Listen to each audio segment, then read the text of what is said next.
Hello guys, welcome to notes wire. आज का हमारा टॉपिक है क्लासिकल कंडीशनिंग। साइनॉप्सिस में है introduction, definition, Pavlov's experiment, foundation of classical conditioning and properties of classical conditioning, importance in learning and behaviour, confusion and reference. ये रहेगा synopsis. Start करते हैं इंट्रोडक्शन से। क्लासिकल कंडीशनिंग एक ऐसा नेचुरल लर्निंग प्रोसेस है जिसमें इंसान या जानवर किसी एक चीज़ पर रिस्पॉन्ड करना सीख जाते हैं जो पहले उनके लिए कोई मतलब नहीं रखती थी। ये लर्निंग आमतौर पर रिफ्लेक्सेस और इमोशनल रिस्पॉन्स के जरिए होती है।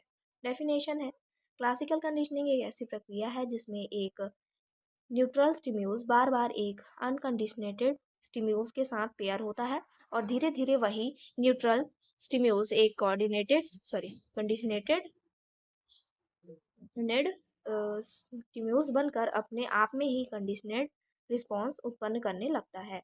नेक्स्ट है Pavlov's experiment, foundation of classical conditioning।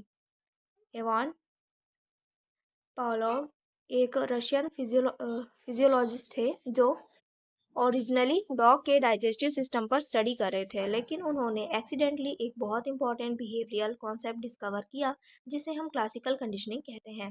पावलोव्स dog experiment. पहला है बिफोर कंडीशनिंग। इस चरण में डॉग को खाना दिखाया गया जिससे स्वाभाविक रूप से वो क्या करता है, सलाइवा निकालता है। यहाँ फूड को अनकंडीशनेड स्टिम्यूल्स और सलाइवा को अनकंडीशनेड रिस्पॉन्स कहते हैं क्योंकि यह रिस्पॉन्स नेचुरल है और किसी लर्निंग की ज़रूरत नहीं होती। दूसरी तरफ जब केवल बेल बजाई गई तो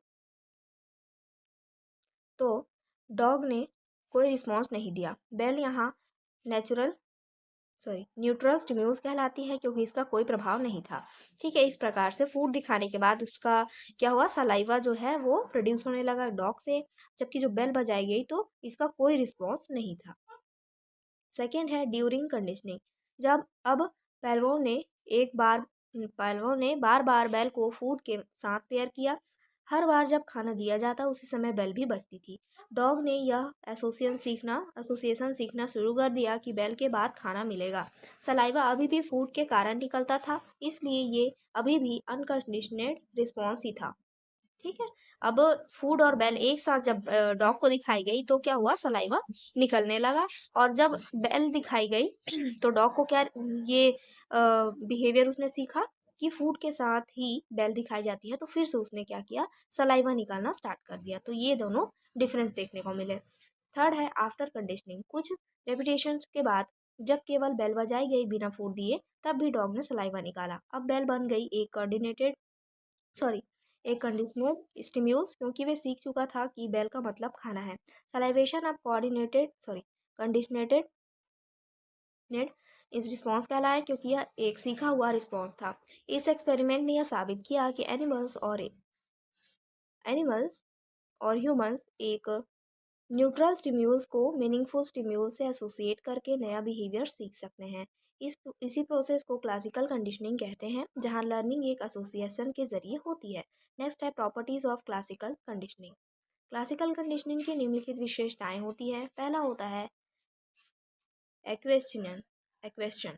जब न्यूट्रल स्टिम्यूल्स को बार बार अनकंडीशनेड स्टिम्यूल्स के साथ प्रस्तुत किया जाता है तब लर्निंग होती है। इस लर्निंग प्रोसेस को एक्वेशंस कहते हैं। यहीं पर एसोसिएशन बनती है। सेकेंड है एक्सटिंक्शन। बार बार बेल बजाई जाए लेकिन खाना ना दिया जाए तो डॉग सलाइवेशन करना बंद कर देता है। कोऑर्डिनेटेड रिस्पॉन्स धीरे धीरे खत्म हो जाती है, इसे एक्सटिंक्शन कहते हैं। थर्ड है स्पॉन्टेनियस रिकवरी। एक्सटिंक्शन के कुछ समय बाद यदि फिर से वही स्टिम्यूल्स दिया जाए तो रिस्पॉन्स अचानक वापस आ सकता है, इसे स्पॉन्टेनियस रिकवरी कहते हैं। नेक्स्ट है जर्नलाइजेशन। डॉग सिमिलर आवाज़ों पर भी सलाइवेट कर सकता है, इसे स्टिम्यूल्स जर्नलाइजेशन कहा जाता है। ऑर्गेनिज्म एक जैसे स्टिमुली पर सेम रिस्पॉन्स देता है। नेक्स्ट है डिस्क्रिमिनेशन। जब ऑर्गेनिज्म केवल एक स्पेसिफिक स्टिम्यूल्स पर ही रिस्पॉन्स देता है और बाकी सिमिलर स्टिमुली पर नहीं, उसे डिस्क्रिमिनेशन कहते हैं। यह दर्शाता है कि ऑर्गेनिज्म में फ़र्क करने की क्षमता है। नेक्स्ट है एसोसिएशन। क्लासिकल कंडीशनिंग पूरी तरह से दो स्टिमुली के बीच एसोसिएशन बनाने पर आधारित है। अगर एसोसिएशन मजबूत है तो लर्निंग अधिक स्थायी होती है। नेक्स्ट है importance of learning and behaviour. Classical conditioning का लर्निंग और बिहेवियर में बहुत ही महत्वपूर्ण योगदान है। पहला है प्रिडिक्टिव लर्निंग। ऑर्गेनिज्म आने वाली घटनाओं की भविष्यवाणी करना सीखता है, जैसे बैल सुनकर खाना मिलने की उम्मीद करना। इससे सर्वाइवल आसान होता है। सेकेंड है इमोशनल रिस्पॉन्सेज। फियर, हैप्पीनेस जैसी भावनाएं भी कंडीशनिंग से सीखी जाती है, जैसे बच्चा इंजेक्शन देकर डरना सीख जाता है। थर्ड है बिहेवियर मॉडिफिकेशन।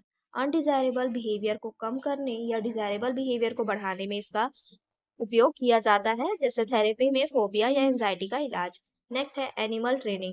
डॉग्स और अन्य एनिमल्स को क्यूज के साथ बिहेवियर सिखाया जाता है। यह क्लासिकल कंडीशनिंग का प्रैक्टिकल उपयोग है। नेक्स्ट है एजुकेशनल यूज। स्कूल्स में लर्निंग को इंटरेस्टिंग बनाने के लिए रिवॉर्ड या स्पेसिफिक सिग्नल्स का उपयोग किया जाता है, जो कंडीशनिंग का ही हिस्सा है। नेक्स्ट है एडवर्टाइजिंग एंड ब्रांडिंग। कंपनीज अपने प्रोडक्ट्स को ऐसे इमेजेस और जिंगल्स से जोड़ती है जो प्लेजर इवॉल्व करे, ताकि कस्टमर कंडीशन हो जाए। नेक्स्ट है कंक्लूजन। क्लासिकल कंडीशनिंग एक ऑटोमेटिक और इंस्टिंक्टिव लर्निंग मेथड है, जो यह सिखाता है कि हमारा मस्तिष्क कैसे दो अलग अलग चीज़ों को जोड़कर एक नया व्यवहार सीखता है। पैवलोव की यह थ्योरी आज साइकोलॉजी, न्यूरोसाइंस और बिहेवियरल थेरेपी की नींव है। तो ये इसका कंक्लूजन था। रेफरेंस में है animal behaviour by John Alcock and animal behaviour by Reena Mathur. तो ये था आज का टॉपिक। आई होप आपको समझ में आया होगा। समझ में आया तो प्लीज़ लाइक करिए एंड सब्सक्राइब करिए। Thank you.